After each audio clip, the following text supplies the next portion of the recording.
Hello mga madi! Welcome to my mini vlog. Another day, another vlog. So ito ngayon ang lulutuin naman natin. Gulay na makulay. Lagyan natin ng hipon, kamatis at saka sibuyas dahon with ajinomoto at may kunting kunting ano na lang pala, tuyo. O syempre, mayroon tayong basal dito, tum at saka, ano ba yan? Arabic yata, basal at tum, bombay at saka bawang. So guys, lutuin natin ngayon para sa ating lunch and dinner. Lagyan natin ng olive oil. Olive oil ito mga guys. Iba social olive oil ang gamit. Siyempre, lulutuin muna natin ang bombay at saka bawang. Pag mag-brown na, bago pa natin ilagay yung kamatis.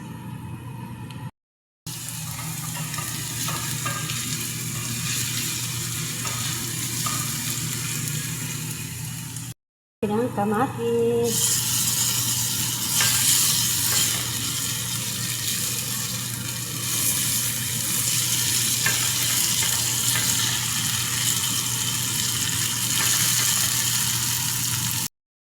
Itong ano natin, hipon.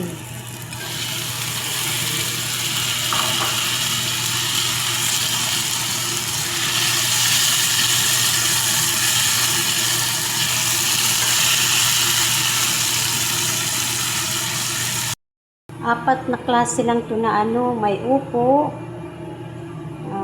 sitaw, ampalaya, at saka kalabasa. Wala akong talong, wala akong okra, hindi ako nakabili. At saka wala din stock doon sa binilhan namin na mall. Talagay na natin ito para lalabas yung ano niya, tubig. Kasi magtubig ang gulay di ba? Pag kulang ang tubig, bago natin dagdagan.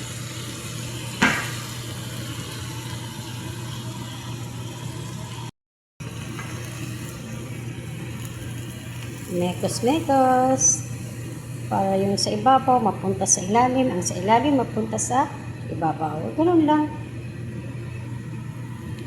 Natin ng soy sauce. Kunti na lang ang ano ko. Ubusin na lang to. Wala na.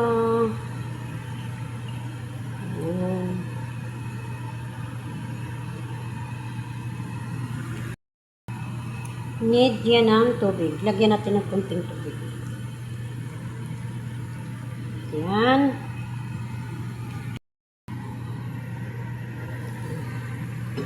Yan. Nagtubig na siya. Mga madin. So, ilagay na natin yung ano.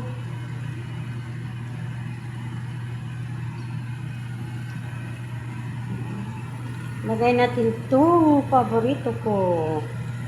Na maanghang. Ito siya. Bawas-bawas muna ng tubig konti. Yan na guys. Lagay na natin ito.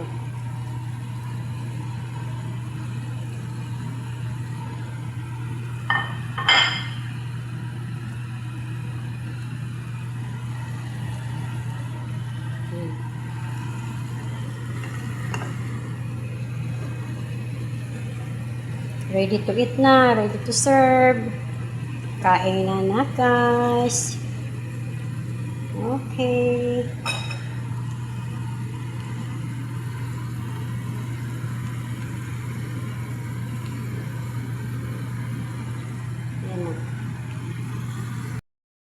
Yan na guys.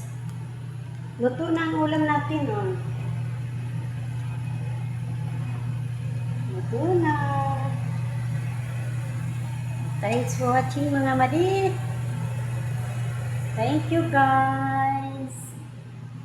It's me. Ang inyong madi.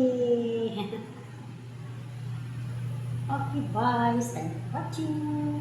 Mukhaon na ako kay gutom na ang 2:30 na dito guys. Okay. Bye.